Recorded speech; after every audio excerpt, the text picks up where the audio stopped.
I know that very often when we think about books and writing books, we think about those long hours at a desk, putting the words down, and you got to edit them and all that process. There is another way you can do it, and I think this works well, maybe less for creative type books, but for instance, maybe you have a module you want to make on techniques or theory or a workbook or something, and it's going to give you a digital version, it's going to give you a physical version, it's also going to give you an audiobook version, all based on what you create. And this is the strategy I also used to create a textbook that I used for my communication business. To give some background for this, I kind of needed to do this approach because I'm creating a pronunciation textbook, communication textbook. That means it has to have some sort of audio component, and I need that audio component to line up exactly with the written exercises. So if I'm just write the book traditionally, it's not going to work. People need this to practice their own communication. So what I decided to do, and I'm also doing this now on the Diverses channel, by the way, with the 21 Keys to Poetry series. I'll send a link in the description and in the comments. Was I decided to create a table of contents. What are all the topics that I need to discuss in this book? From there, once I had the idea of all the topics I needed to cover, I could then be like, all right, I need for each one of these topics to be able to talk about it for about 5 to 10 minutes. 5 to 10 minutes will give me enough pages for that topic to be of enough length that would be helpful for people. From there, what I needed to do was I created a series of live streams on my communication channel. The live streams each talked about each one of those points for communication that I wanted to cover. It also gave people a chance to interact with me, ask questions, so then I could even amend my table of contents to include even more information that they would find helpful or some additional exercises where maybe originally I was lacking. Now, again, all of these are posted on my communication channel on YouTube. One of the nice things about YouTube as well that it does for free is it creates a free transcript of your videos. You don't have to do anything to it. Now, it's not a perfect transcript. You have to read through it. You have to check out to see to make sure that I heard the right word because it's going to change some things on you, I promise. But overall, it's going to make that work much less tedious for you versus sending the audio to someone else to create a transcript or doing it yourself. Think of all the hours that would take. The base transcript that YouTube creates is solid enough for what I needed. And in fact, at the time when you're watching this, it's probably better than at the time when I did it too, because this technology advances pretty fast. So I have this transcript. I need to make sure that it is formatted right, because one of the things you're going to see with YouTube and the transcripts is it doesn't really have punctuation. Everything just runs together. And so what I did was I took the transcript and I sent it over to ChatGPT. And this is the fundamental step. I think as poets, one of the things that we are especially sensitive to is we want that language to be our language. I don't want any of the AI language to overtake it. Sometimes it will summarize or add new words. No, I want the exact words. And so this is what we did. I checked it multiple times, and you have to sometimes double check and chat with it a little bit.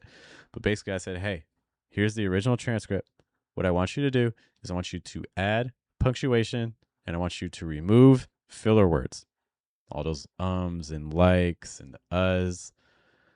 Also remove any repetitions of words that appear. So after finding the right prompt for that, it was able to give me a document with all of my words that then I could format into chapters based again on the table of contents that I created. This format is going to take time because you have to read through everything. Again, you have to double check for typos. You have to double check to make sure I heard the right word. Didn't change it. Sometimes it'll use there like THERE when you need to use there, like THEY''RE, things like that. You got to check all of that. But once you have it all formatted, you then have pretty much like a document, Word document. You can make it a PDF of the overall textbook.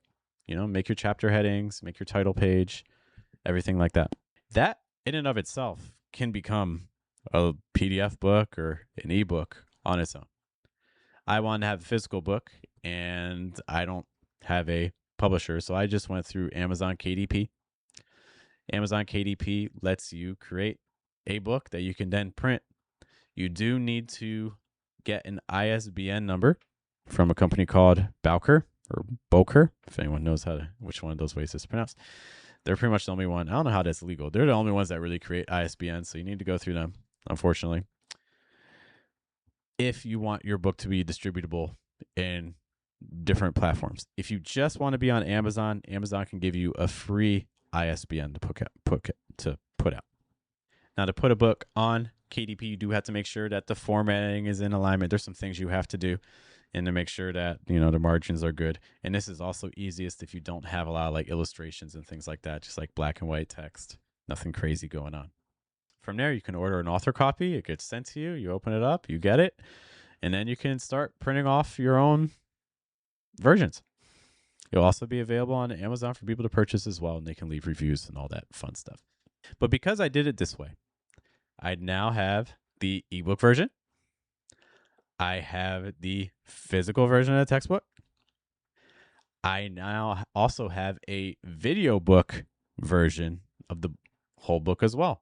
So for people that maybe aren't in, or, you know, not everyone's in a position where they can afford the book. Not everyone's in a position where even the book can be shipped to them, because I'm working with a lot of international students. So this is a way that people can still access all of the information. They can watch it on the channel. And you might think, well, if it's available on the channel, why would anyone buy it? But you'd be surprised. People still buy the book. In fact, I have more people that buy the book because it's available as a video than not. The videos becomes free marketing for the book. The other nice thing about video too, if you have the video, then you can strip the audio from the video, and then that becomes your audiobook. So that's a real quick strategy that you can use if you have a concept for a book. And again, this maybe works less for if you're just doing like straight poetry, because you probably already have your poems written. But again, if you want to talk through some theory, or maybe you conducted a series of interviews, for instance, we've done the Micro Mike show. What we could do potentially is like compile those interviews into a book in the future or something like that. Again, I'm creating also like the Poetry Manor, 21 Keys to Poetry. That eventually is going to have a book version to complement the video versions. All that to say, if you use this approach, it might allow you to allow your book to enter the world in a much wider variety of forms that will be helpful for you as a poet, as an author, as a writer, as an essayist, however you want to categorize yourself. This might be a strategy that works really well for you. If you have questions about it, be sure to leave them in the comments, and I'd be happy to address them.